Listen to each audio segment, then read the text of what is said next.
Test পরীক্ষার পরে এখন প্রস্তুতি চলছে তোমাদের ফাইনাল পরীক্ষার। সেই প্রস্তুতিকে আরো জোরদার করার জন্য আমার আজকের ভিডিও। আমরা আজকে আলোচনা করব তোমাদের সাহিত্য সঞ্চয়ন বইয়ের একেবারে প্রথম পাঠ্যগল্প আশাপূর্ণা দেবীর জ্ঞানচক্ষু নিয়ে। জ্ঞানচক্ষু গল্পটা আশাপূর্ণা দেবীর কুমকুম নামক গল্প গ্রন্থ থেকে নেওয়া হয়েছে। দেখো, যে কোনো গল্প বা কবিতা সম্পর্কে যদি ভালো একটা উত্তর লিখতে হয়, তাহলে প্রথমেই সেই গল্প সম্পর্কে একটা সামগ্রিক ধারণা তোমার থাকতে হবে। খুব সহজে বললে পরে জ্ঞানচক্ষু গল্পের কেন্দ্রীয় চরিত্র হচ্ছে তপন। সে ছোটবেলা থেকেই গল্প পড়ে এবং তার ধারণা ছিল যে গল্প কোনো সাধারণ মানুষ লেখে না, কিন্তু সে বিয়ে উপলক্ষে মামা বাড়ি এসে জানতে পারে যে গল্পের লেখক সাধারণ মানুষ, অর্থাৎ তার বাবা, মেজো কাকা আর ছোট মামার মতোই মানুষ, এবং তার মেশো নাকি গল্প লেখে। এই কথা জানতে পেরে সেভাবে তাহলে আমার গল্প লিখতে বাধা কোথায়, সে গল্প লেখে এবং তার মাসিকে দেখায়। মাসি তার সেই গল্প তার মেশোকে দেখায় এবং মেশো নতুন শ্বশুরবাড়ির ছোট্ট ছেলেটাকে খুশি করার জন্য বলে ফেলে যে আমি তোমার গল্প ছাপিয়ে দেব। কথা অনুযায়ী তপনের গল্প মেশো ছাপিয়েও দেন, কিন্তু সমস্যাটা দেখা দেয় যখন সেই গল্প ছেপে তাদের বাড়িতে আসে এবং মেশো মৃদু মৃদু হাসে আর বলে যে একটু আধটু কারেকশন করতে হয়েছে। তখন তপনের যে আহ্লাদ হওয়ার কথা ছিল, যে আনন্দ হওয়ার কথা ছিল তার গল্প ছাপা হয়েছে বলে, সেটা আর সে তখন খুঁজে পায় না। কারণ তার গল্প লেখার পেছনে তার মহত্বর থেকে তার মেশোর মহত্বের কথাই বারবার ঘুরে ফিরে আসছিল। তখন উপলব্ধি করতে পারে যে তার গল্প হয়তো ছাপা হতো না যদি তার মেশো না গিয়ে সন্ধ্যাতারা পত্রিকার সম্পাদককে না দিত।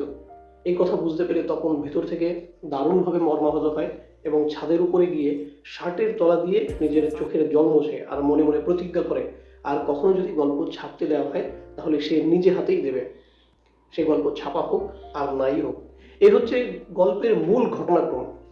এখন গত কয়েকবারের মাধ্যমিক পরীক্ষার প্রশ্ন যদি খুব ভালো করে নজর দিয়ে দেখা যায়, তাহলে বোঝা যাবে যে শর্ট প্রশ্নগুলো খুব ডিপ লেভেল থেকে, অর্থাৎ খুব গভীর থেকে আসছে। সেই গভীরতার দিকে লক্ষ্য রেখে শর্ট প্রশ্নগুলো তোমাদের একটু ঠিকঠাক মনে রাখতে হবে।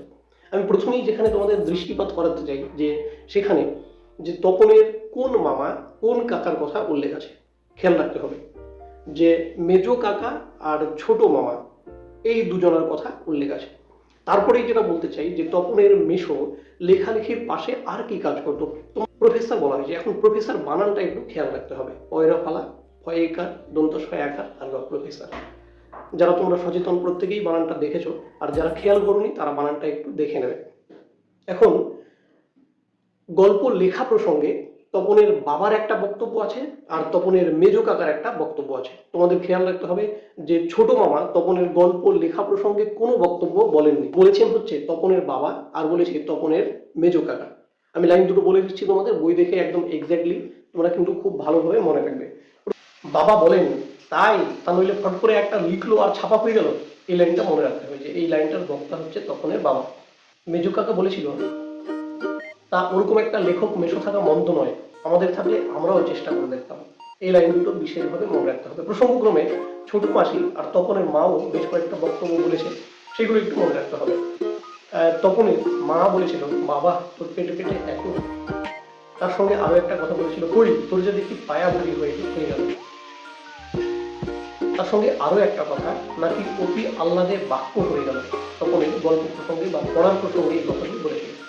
আর তপনের মাসি কি বলেছিল, ওমা একটু বেশ লিখেছিস।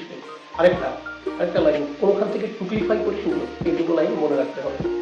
এবার 3 নম্বরের প্রশ্ন প্রসঙ্গে দুটো লাইন আমার বেশ ইম্পর্টেন্ট মনে হয়, যে দুটো আমি তোমাদের একটু বলে দিতে চাই, বলে দিয়েছিল। আর তপনের গল্পের নামটা এই প্রসঙ্গে তোমাদের মনে রাখতে হবে যে তপনের গল্পের নাম ছিল প্রথম দিন, আর লিখেছিলেন লেখক হিসেবে তার নামটা প্রকাশ হয়েছিল শ্রী তপন কুমার রায়।